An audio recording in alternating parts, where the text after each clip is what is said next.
रात को 1 बजे के आसपास जिला जज के मेल पे मेल आया है, जिसमें देसी ढंग से अंग्रेजी में लिखा हुआ है, लेकिन देसी लैंग्वेज में, हिंदी लैंग्वेज में लिखा हुआ है कि हम जो है 5-6 नंबर दिए गए हैं कि इसमें कुछ 5-7 लाख रुपए कुछ ऐसे करके डाल दीजिए। मोबाइल नंबर्स दिए हुए हैं कि मोबाइल नंबर पर पैसा डाल दीजिए। अगर नहीं होता है तो 12:30 बजे से लेकर 2 बजे के बीच इस परिसर को हम लोग बम से उड़ा देंगे, और पुलिस लाइन्स को भी बम से उड़ाने की बात कही गई। जिला जज साहब हमको लग रहा है रात में उस मेल को नहीं देख पाए होंगे, कोई भी नहीं देख पाता है। दिन भर जुडिशरी का काम करने के बाद थोड़ा आदमी आराम करता है। सुबह जिला जज साहब जैसे आए, उन्होंने मेल चेक किया होगा। इसके बाद तत्काल जो है गार्जियन, एक अभिभावक, एक पिता को जैसे सक्रिय होना चाहिए था, उसी तरह से जिला जज साहब तत्काल सक्रिय हुए।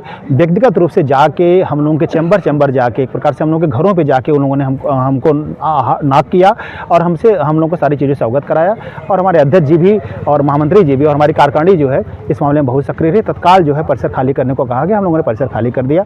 वादकारी जो हमारे पास बैठे थे, थोड़ी देर में उनकी दहशत उनके पास जरूर फैल गई, लेकिन उन्हें भी हम लोग समझा बुझा के परिसर के बाहर ले आए। इस समय हम लोग परिसर के बाहर खड़े हैं और आपसे बात कर रहे हैं। सुबह कितने बजे सूचना मिली इसकी? सुबह हम लोग को तो 10:30 बजे के आसपास सूचना मिली। अब जिला जज साहब ने जब मेल देखा होगा तो हाँ, आसपास सूचना मिली। हम लोग 11 बजे तक लगभग कैंपस हम लोग खाली कर दिए थे, और इस समय जो भी समय हो रहा है हम लोग लगभग 1 बज रहा होगा, हम आपके सामने। तो कुछ ऐसा संदिग्ध अभी पाया नहीं गया है यहाँ पर, ऐसी कोई भी चीज़ें? बहुत अच्छा सवाल किया भाई साहब आपने। संदिग्ध पाया नहीं गया है, और इसके लिए जिम्मेदार कौन है, इसको भी हमें तय करना पड़ेगा।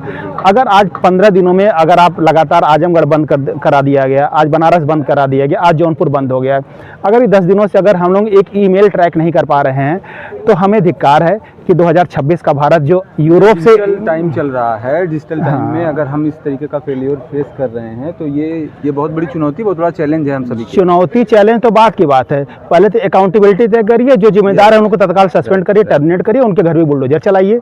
अगर बम फट गया होता तो उसकी जिम्मेदारी कौन लेता? अगर बम सही में न्यूज़ सही होती तो उसकी जिम्मेदारी कौन लेता?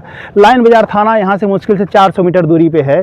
लाइन बाजार थाना को अगर सूचना है, इनका इंटेलिजेंस कहाँ चला गया, इनकी खुफिया कहाँ चलेगी, इनकी एलआईयू कहाँ चलेगी, इनकी एनआईए कहाँ चलेगी, इनकी राह कहाँ चलेगी, इनकी सीबीआई सीआईडी कहाँ चली गई, खाली बैठ के तनख्वाह लेके खाने के लिए हैं? आप क्या देख रहे हैं, क्या कर रहे हैं?